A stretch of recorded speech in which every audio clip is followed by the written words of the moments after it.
नमस्कार दोस्तों, आज हम बात करेंगे इस वीडियो में एक बहुत ही कॉमन बीमारी जिसे हम पित्ते की पथरी के नाम से जानते हैं। और ये इतनी कॉमन है कि दुनिया भर में दूरबीन से किए जाने वाले ऑपरेशनों में पित्ते की पथरी का ऑपरेशन नंबर 1 पे आता है।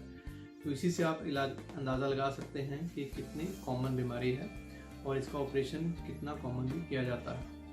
तो पित्ते में पथरी होने का एग्जैक्ट कारण क्या है ये तो अभी साइंस भी नहीं जानती, लेकिन कुछ कंडीशंस हैं, जैसे अगर पित्ते में कोलेस्ट्रॉल की क्वांटिटी ज़रूरत से ज़्यादा हो तो उससे पथरी बन सकती है, या एक पिगमेंट जिसे हम बिलीरुबिन के नाम से जानते हैं उसकी कॉन्सेंट्रेशन ज़्यादा हो तो उससे भी पथरी बन सकती है, या पित्ता नॉर्मली काम ना कर रहा हो यानी वो सिकड़ने का काम यानी अपने आप को एम्प्टी करने का काम ना कर रहा हो, उससे भी पथरी बन सकती है। फिर कुछ ऐसे कंडीशंस हैं जिनमें पित्ते की पथरी बनना ज़्यादा कॉमन हो जाता है, जैसे कि प्रेगनेंसी होना, एज 30 to 40 के बीच में होना, फीमेल होना, वजन ज़रूरत से ज़्यादा होना, खुराक में फैटी कंटेंट ज़्यादा होना और फाइबर्स का कम होना। कुछ हार्मोनल कॉन्ट्रासेप्शंस के पेशेंट्स में पित्ते की पथरी ज़्यादा कॉमनली देखी जाती है। और अगर आप अपना वजन बहुत जल्दी से कम कर रहे हैं तो उन कंडीशन में भी पित्ते की पथरी बनने का खतरा रहता है। फिर हम जान लें कि अगर पित्ते की पथरी है तो उसमें क्या क्या साइन और सिम्टम्स हो सकते हैं। बहुत सारे पेशेंट्स में पहले के टाइम में हो सकता है कि आपको कोई भी साइन या सिम्टम ना हो, कोई दर्द ना हो और आप इसे पता भी ना कर पाएँ कि आपके अंदर पथरी है। और कुछ पेशेंट्स में हम अगर किसी और कारण अल्ट्रासाउंड करवाते हैं तो उन केसेस में बिना किसी तकलीफ के भी अल्ट्रासाउंड में पित्ते की पथरी का पता चल जाता है। लेकिन अगर ये पथरी पित्ते के अंदर फंसती है यानी कि उसके मुंह में जाके फंस जाती है तो उस कंडीशन में बहुत तेज़ पेन हो सकता है, जो यूजुअली पेट के राइट और ऊपरी हिस्से में होता है, लेकिन ये ऊपर के सेंटर के हिस्से में राइट शोल्डर पर, पीठ की तरफ, इन जगहों पर भी जा सकता है। इसके अलावा इस टाइम में पेशेंट को उल्टी आना या उल्टी जैसा लगना, मन खराब होना, थोड़ा बुखार होना, ये सब भी देखा जा सकता है। इसके अलावा अगर पथरी वहीं फंसी रहती है तो आने वाले टाइम में इसकी बहुत सारी कॉम्प्लिकेशंस आ सकती हैं, जैसे पित्ते के फंसे रहने पर गॉल ब्लैडर के अंदर इन्फेक्शन हो सकती है जिससे हाई ग्रेड फीवर हो सकता है। और अगर ये पथरी फिर भी ना निकले तो गॉल ब्लैडर फट सकता है, काला पड़ सकता है, जिससे कि पूरे पेट में दर्द फैल सकता है।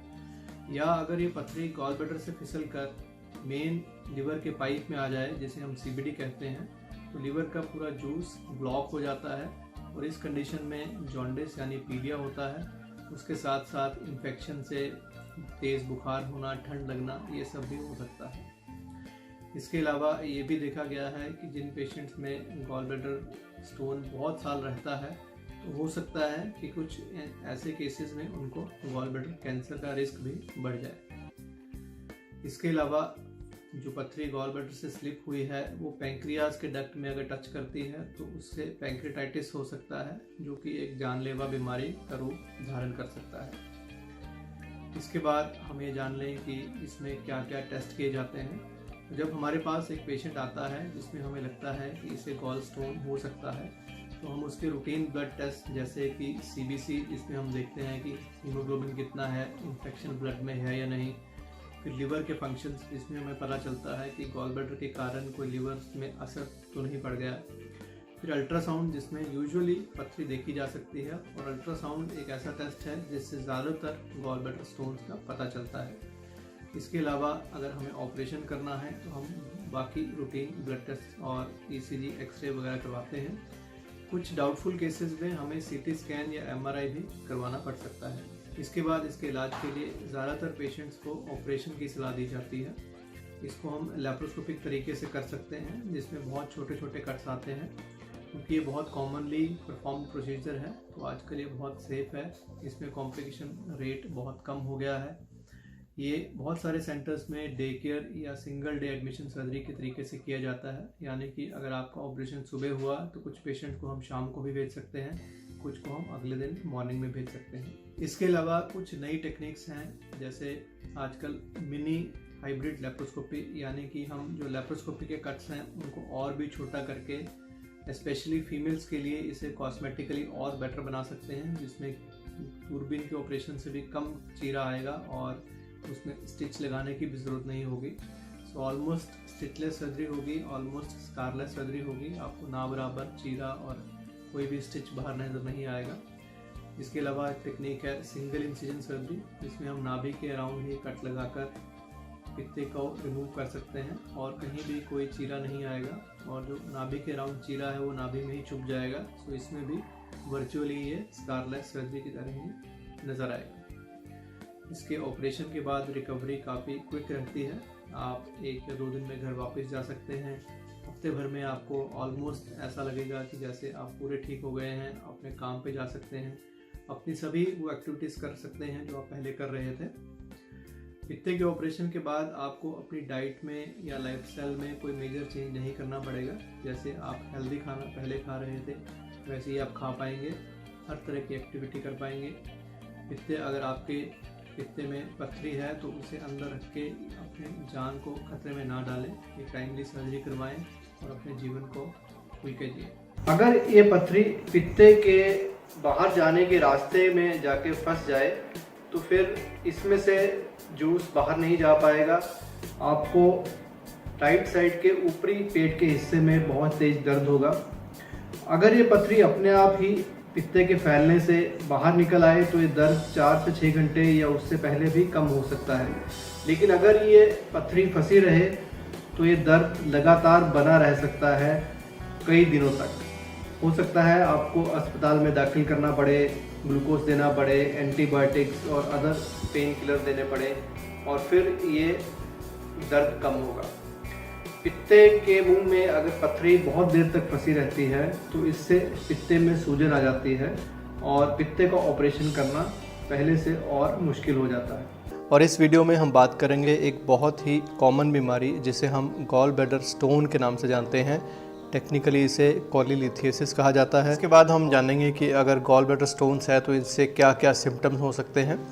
गॉल ब्लैडर का स्टोन अगर उसके नेक पे आके फंसता है तो सबसे पहले पेशेंट यूजुअली पेन फील करता है, क्योंकि गॉल ब्लैडर हमारे पेट के ऊपरी और राइट साइड के तरफ है, इसलिए हमें पेट के ऊपर राइट साइड में पेन यूजुअली फील होगा। अगर ये स्टोन उस ब्लॉकेज से कुछ देर के बाद हट जाए तो ये पेन अपने आप ठीक हो जाता है। लेकिन अगर ये लंबे समय तक वहीं फंसा रहे तो इसके बाद गॉल ब्लैडर में सूजन होने लगती है, जिसे हम कोलिसिस्टाइटिस कहते हैं, और उससे पेन लगातार लंबे समय तक बनी रहेगी। और उसके अलावा बाकी सिम्टम्स जैसे वॉमिटिंग होना, नौजिया होना, ये सब भी साथ में देखी जा सकती। अगर ये पथरी लंबे समय तक फंसी रहती है तो गॉल ब्लैडर में ब्लॉकेज होने की वजह से उसमें बाइल का फ्लो बंद हो जाता है और उसमें एक कंडीशन पैदा होती है जिसे हम म्यूकोसील कहते हैं, जिसमें एक क्लियर फ्लूइड, पानी जैसा फ्लूइड गॉल ब्लैडर में भर जाता है और ये कंटिन्यूस पेन भी पेशेंट को कर सकता है। और कुछ देर के बाद यही फ्लूइड इन्फेक्शन होने की वजह से पस में तब्दील हो सकता है, जिसमें कि पेशेंट को पेन के साथ साथ फीवर भी आ सकता है। स्टिल अगर ये हम ट्रीट नहीं करते तो गॉल ब्लैडर की वॉल काली पड़ सकती है, वो फट सकती है और ये जहर पूरे पेट में भी फैल सकता है और एक सिंपल बीमारी जानलेवा बीमारी में भी तब्दील हो सकती है। यूजुअली ये पेन राइट अपर एब्डोमेन में फील की जाती है, लेकिन कुछ पेशेंट्स में ये दूसरी जगह जैसे कि राइट शोल्डर या पेट के कुछ और हिस्सों में भी फील हो सकती है। इसके अलावा अगर आपको कुछ क्वेश्चंस हैं तो आप हमारे दिए गए नंबर्स पे कॉल कर सकते हैं, हमें मैसेज कर सकते हैं, ईमेल कर सकते हैं, and we will be very happy to help you out. नमस्कार दोस्तों, इस वीडियो में हम बात करेंगे कि गॉल ब्लैडर सर्जरी के बाद कैसा खाना खाना चाहिए। गॉल ब्लैडर के हम बहुत प्रकार के ऑपरेशन करते हैं, फिर भी लोगों का बहुत कॉमन क्वेश्चन है कि क्या ऑपरेशन के बाद हमारी डाइट चेंज हो जाएगी और क्या हमें हमेशा ही कुछ डिफरेंट खाना खाना पड़ेगा। तो ऐसा नहीं है। लॉन्ग टर्म में आप वो सब खा सकते हैं जो एक नॉर्मल लोग खाते हैं, लेकिन ऑपरेशन के पहले कुछ दिन बॉडी में कुछ चेंजेस होने की वजह से हो सकता है कि आपको थोड़ा खाने में बदलाव करना पड़े। ऑपरेशन के बाद कुछ चेंजेस आते हैं, जैसे ऑपरेशन इटसेल्फ एक बॉडी में स्ट्रेस होता है, उसके अलावा बाहर रहना, हॉस्पिटल में रहना, इससे भी आपको दिक्कत होती है।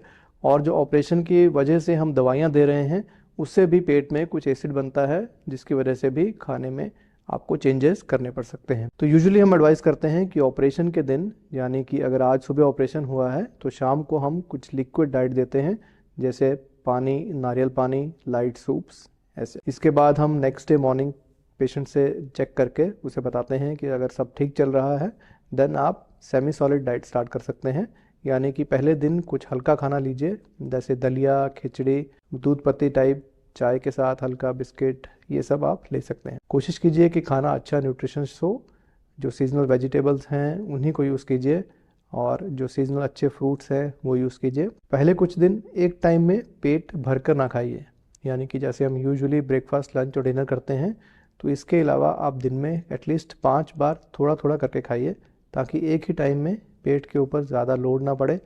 जो डाइजेस्टिव प्रोसेस है वो स्लो होने की वजह से वो आराम से वो उसे पचा पाए। At least try to have 5 to 6 meals in a day. अगर आपको पहले कुछ दिन ऑयली फूड डाइजेस्ट करने में दिक्कत आ रही है तो आप ऑयल थोड़ा कम कर सकते हैं, और स्पाइसेस या मसाला, इस सब चीज़ों को भी पहले कुछ दिन कम रखिए, क्योंकि ज़्यादातर हॉस्पिटल्स पहले कुछ दिन आपको कुछ दवाइयाँ प्रिस्क्राइब करेंगे, उसकी वजह से भी आपका डाइजेस्टिव सिस्टम थोड़ा डिस्टर्ब रह सकता है। कुछ लोगों को नॉर्मल डाइट पे वापस आने में 3 से 4 हफ्ते लग जाते हैं, जैसे कि जिनकी एज ज़्यादा है या किसी और फैक्टर की वजह से उन्हें डाइजेशन में प्रॉब्लम आती है, तो वो धीरे धीरे अपनी डाइट चेंज करके नॉर्मल डाइट पे वापस आ सकते हैं। सो बेसिकली ध्यान रखना है कि पहले कुछ दिन आप लाइट खाना खाइए, उसमें ऑयल और मसाला और स्पाइसेस बहुत कम कर रखिए, और जैसे जैसे आपको लगे कि आप ठीक फील कर रहे हैं, आप नॉर्मल डाइट पे वापस आ सकते हैं। और इस वीडियो में हम बात करेंगे कॉलीसिस्टाइटिस, यानी कि पित्ते में आने वाली सूजन के बारे में। कॉलीसिस्टाइटिस का मतलब है पित्ते में सूजन आना। कॉली जो वर्ड है ये गॉल ब्लैडर के लिए यूज़ किया जाता है, और itis is for inflammation. So cholecystitis means gall bladder के अंदर स्वेलिंग या इन्फ्लामेशन होना। ये कंडीशन ज़्यादातर गॉल ब्लैडर स्टोन्स की वजह से होती है। स्टोन्स कैसे बनते हैं ये हमने अलग एक वीडियो में डिस्क्राइब किया है, वो आप यहाँ देख सकते हैं। लेकिन जब गॉल ब्लैडर में स्टोन बन जाता है, तब गॉल ब्लैडर की नेक में स्टोन फंसने की वजह से कॉलीसिस्टाइटिस का प्रोसेस स्टार्ट होता है। नॉर्मली गॉल ब्लैडर के अंदर सिस्टिक डक्ट से फ्लूइड यानी बाइल अंदर आता है, और उसी डक्ट से वापस बाहर भी चले जाता है। लेकिन अगर इस स्टोन की वजह से ये सिस्टम रुक जाए, इस डक्ट का जो फ्लो है वो ब्लॉक हो जाए, तब ये बाइल या जो फ्लूइड गॉल ब्लैडर की वॉल नॉर्मली सेक्रेट करती है वो गॉल ब्लैडर के अंदर ही फंस जाता है, और उसकी वजह से प्रेशर बढ़ने की वजह से गॉल ब्लैडर में सूजन आनी शुरू हो जाती है। जब हमारे ऑर्गन में एक स्टोन फंसेगा तो सबसे पहले पेशेंट को पेन फील होता है, यानी कि राइट साइड में अपर एब्डोमेन में आपको पेन फील होगा, जो कि धीरे धीरे बढ़ेगा।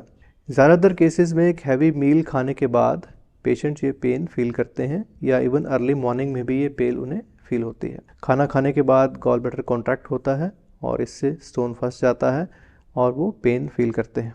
कुछ केसेस में विद इन फ्यू आवर्स ये स्टोन वापस निकल कर अपनी नॉर्मल जगह पे आ जाता है और ये पेन ठीक हो जाता है, बिकॉज जो सिस्टिक डक्ट का ब्लॉकेज था वो हट जाता है।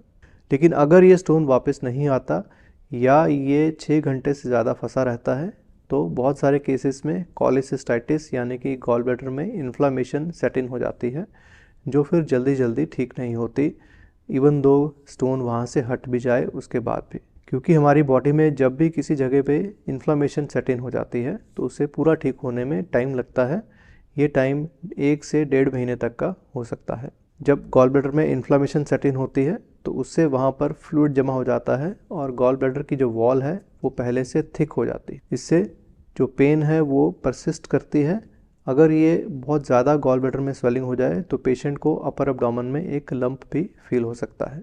गॉल ब्लैडर में अगर स्टोन फंसा रहता है तो म्यूकोसील बन जाती है, यानी कि जो गॉल ब्लैडर के अंदर अपना सिक्रीशंस हैं वो इकट्ठी होने की वजह से गॉल ब्लैडर के अंदर बहुत सारा क्लियर फ्लूइड एक्यूमुलेट हो जाता है और उसका साइज़ बढ़ जाता है, जिससे भी आपको राइट अपर एब्डोमेन में एक बॉल जैसा मास फील हो सकता है।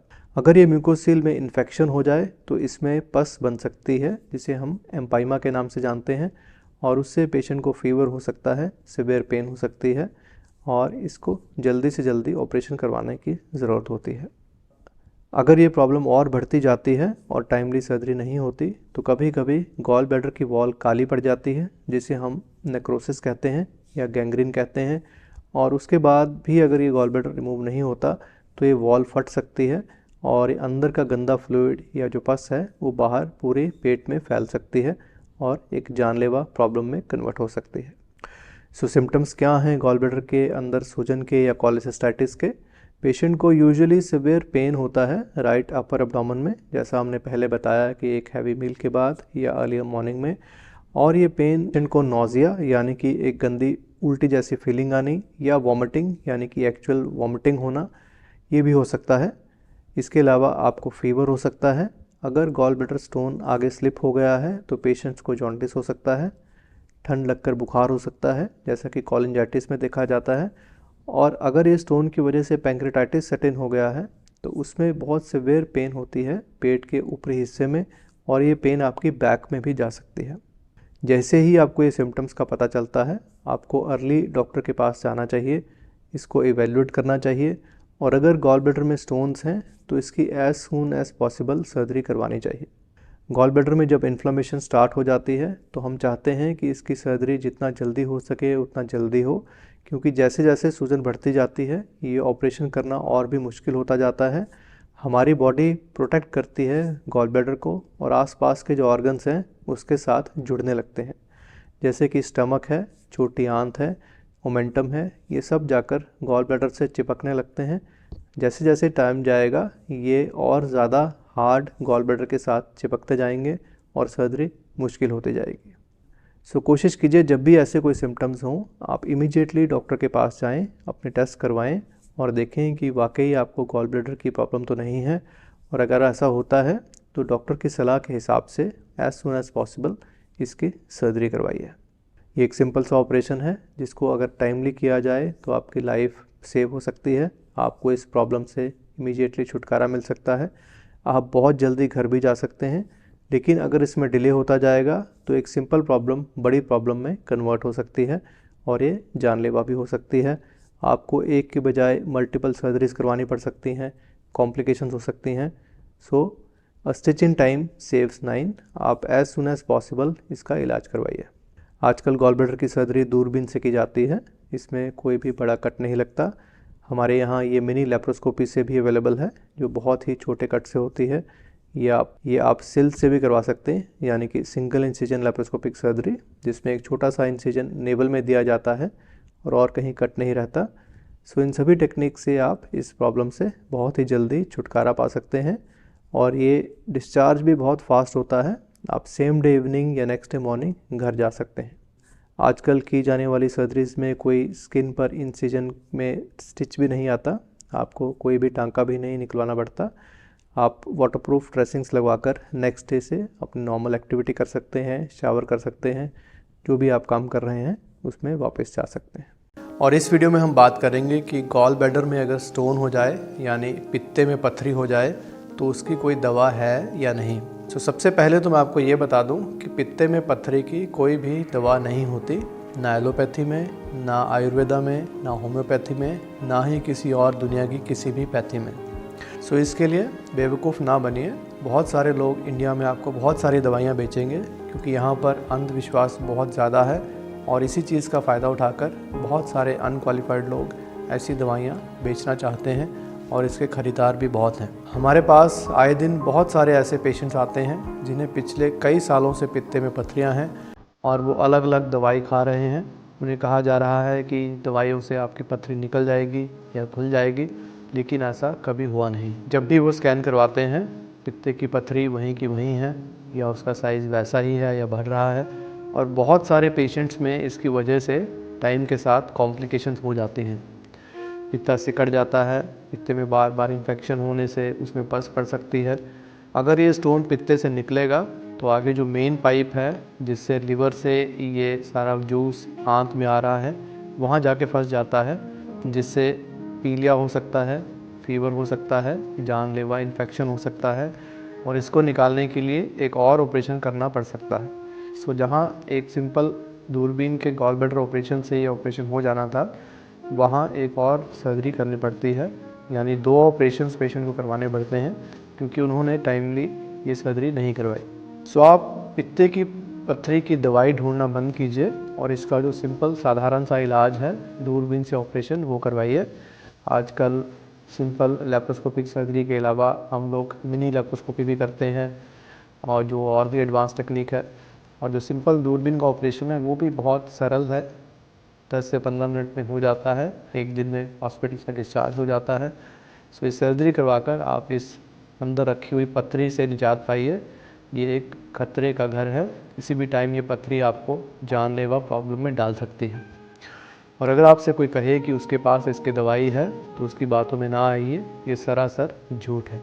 आज बात करेंगे आईसीजी डाई की यूज के बारे में। आईसी मतलब इंडिगो साइनिन ग्रीन। ये आजकल एक नई टेक्नोलॉजी है जो हम सर्जरी से पहले पेशेंट के ब्लड में ये डाई इंजेक्ट करते हैं और उसके बाद कुछ स्पेशल कैमरा से ड्यूरिंग सर्जरी हम कैमरा का मोड स्विच करके कुछ पर्टिकुलर टिश्यूज को डिफरेंट कलर्स में देख सकते हैं। इसका बहुत अच्छा यूज है गॉल ब्लैडर सर्जरी में। गॉल ब्लैडर सर्जरीज बहुत सिंपल होने के साथ साथ बहुत मुश्किल भी हो सकती हैं और डिफिकल्ट केसेस जहां पर स्वेलिंग है या बहुत इन्फेक्शन है वहां पर गॉल ब्लैडर का डक्ट या जो लिवर के मेन डक्ट्स हैं उन्हें आइडेंटिफाई करने में डिफिकल्टी होती है। सो ऐसे केसेस में अगर पेशेंट को आईसीजी डाई दी जाए और आपके पास स्पेशल कैमराज हों जिसमें कि ड्यूरिंग सर्जरी हम ये स्ट्रक्चर्स को डिफरेंट कलर में देख पाए तो इनकी आइडेंटिफिकेशन बहुत इजी हो जाती है और इसकी वजह से सर्जरी में टाइम कम लगता है और उसमें होने वाली कॉम्प्लिकेशन से भी बचा जा सकता है। गॉल ब्लैडर सर्जरी में बहुत कॉमन होने के साथ साथ एक ये भी दिक्कत है कि ऐसे स्ट्रक्चर्स के साथ गॉल ब्लैडर जुड़ा होता है जो कि बहुत वाइटल हैं और अगर इनकी इंजरी हो जाए तो इन्हें ठीक करने में काफ़ी समय लग सकता है।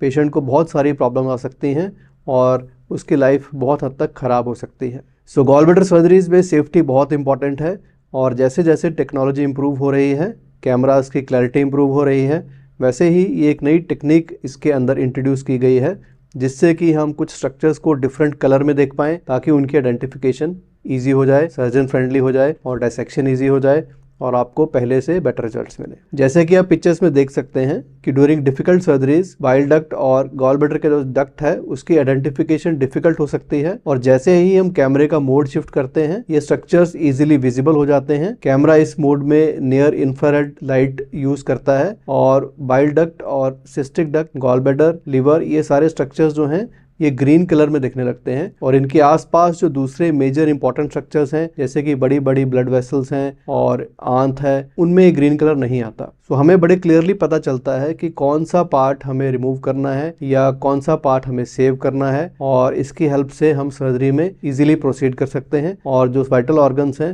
उनकी इंजरीज को प्रिवेंट कर सकते हैं। सो वी होप कि ये वीडियो देखकर आपको आइडिया लगा होगा कि क्या क्या नई टेक्नोलॉजीज आ गई हैं आजकल गॉल ब्लैडर सर्जरी में और अगर आप ये सर्जरीज करवाना चाह रहे हैं तो कोशिश कीजिए कि अगर आपका गॉल ब्लैडर एक डिफिकल्ट केस है तो किसी ऐसे सेंटर से कराइए जहां पर ऐसी टेक्नोलॉजीज अवेलेबल हो। और इस वीडियो में हम बात करेंगे कि क्या गॉल ब्लैडर ऑपरेशन के बाद आपकी लाइफ एक्सपेक्टेंसी कम हो जाती है या क्या आपके लाइफ स्टाइल में कोई चेंज आता है। तो सबसे पहले तो मुझे नहीं पता कि लाइफ एक्सपेक्टेंसी यानी कि जो जितने साल आप जिएंगे उसमें कोई कमी आ जाएगी, ऐसा क्वेश्चन कहाँ से ओरिजिनेट हुआ, क्योंकि ऐसा कुछ सोचना भी गलत है। गॉल ब्लैडर के अंदर स्टोन होने से बहुत सारी कॉम्प्लिकेशंस हो सकती हैं जिससे जान जाने का खतरा रहता है, लेकिन अगर आप टाइमली गॉल ब्लैडर की सर्जरी करवा लेते हैं और ऑपरेशन में कोई कॉम्प्लिकेशन नहीं होती तो इसमें लाइफ कम होने का तो कोई सवाल ही पैदा नहीं होता। सो इस चीज़ को अपने माइंड से निकाल दीजिए कि इसके बाद आपकी लाइफ एक्सपेक्टेंसी में कोई फ़र्क पड़ेगा। दूसरा है कि क्या आपके खाने पीने में, आपके लाइफस्टाइल में कोई चेंज आएगा, तो ऐसा भी नहीं है। लॉन्ग टर्म में आप कुछ भी खा पी सकते हैं। गॉल ब्लैडर आपके अंदर अगर स्टोन है तो उसकी वजह से कुछ लोगों को फैटी मील्स खाने के बाद पेन रहता है, कुछ लोगों को एसिडिटी रहती है, वो चीज़ें ठीक हो जाएंगी और लॉन्ग टर्म में आप अपना खाना पीना और ज़्यादा अच्छे से एंजॉय कर पाएंगे।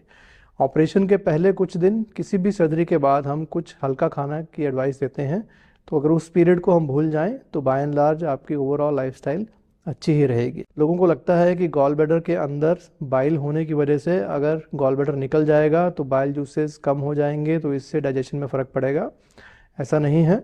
जिस गॉल ब्लैडर में स्टोन्स हैं उस स्टोन्स की वजह से वो गॉल ब्लैडर अपने अंदर बाइल वैसे भी स्टोर नहीं कर पाता और स्टोन्स की वजह से वो बाइल को बाहर भी अच्छे से पंप नहीं कर पाता। तो इवन बिफोर सर्जरी भी ये डिजीज्ड गॉल ब्लैडर है, ये अपना काम यूजुअली ढंग से नहीं कर रहा और आफ्टर सर्जरी इसकी वजह से आपको कोई भी दिक्कत नहीं आएगी। सो आई होप कि ये वीडियो देखकर आपके मन में ये डर निकला होगा और आप बिना डर के ये सर्जरी करवा पाएंगे। बहुत फ्रीक्वेंटली लोग पूछते हैं कि क्या गॉल ब्लैडर ऑपरेशन के बाद वो नॉर्मल खाना खा पाएंगे, क्योंकि उनके आसपास के लोग उन्हें डराते हैं एक बार आपका गॉल ब्लैडर निकल गया तो डाइजेशन नहीं होगी, आप फैटी फूड नहीं खा पाएंगे और आप एक बहुत लिमिटेड काइंड ऑफ फूड ही एक्सेप्ट कर पाएंगे। इससे इस तरह से समझिए कि जिस गॉल ब्लैडर में ऑलरेडी स्टोन है वो बाइल को स्टोर ही नहीं कर पाएगा, उसके अंदर बहुत सारा बाइल जा नहीं पाएगा और गॉल ब्लैडर का मेन फंक्शन है बाइल को स्टोर करना और जब हम खाना खाते हैं उसके बाद कॉन्ट्रैक्ट करना ताकि वो बाइल को इंटेस्टाइन में भेज पाए। लेकिन जिस गॉल ब्लैडर में ऑलरेडी स्टोन्स हैं उसमें बाइल बहुत कम जाएगा और जो जाएगा उसके बाद गॉल ब्लैडर कॉन्ट्रैक्ट भी नहीं कर पाएगा क्योंकि उसके अंदर ऑलरेडी स्टोन्स हैं। तो जिस गॉल ब्लैडर में स्टोन्स हैं वो वैसे भी नॉर्मली अपना काम नहीं कर पा रहा है और आपके अंदर एक बॉम्ब की तरह है। किसी भी टाइम इसकी कॉम्प्लिकेशन हो सकती हैं। कहीं आप जा रहे हैं, रास्ते में इसका सीवियर पेन हो गया, इन्फ्लेमेशन हो गया और सर्जरी डिले हो सकती है। तो इस रीजंस की वजह से जब भी आपका एक सूटेबल टाइम आपके पास हो तब इसका सर्जरी करवाइए। इस इजी सी सर्जरी से अपनी नॉर्मल लाइफ में वापस आ सकते हैं।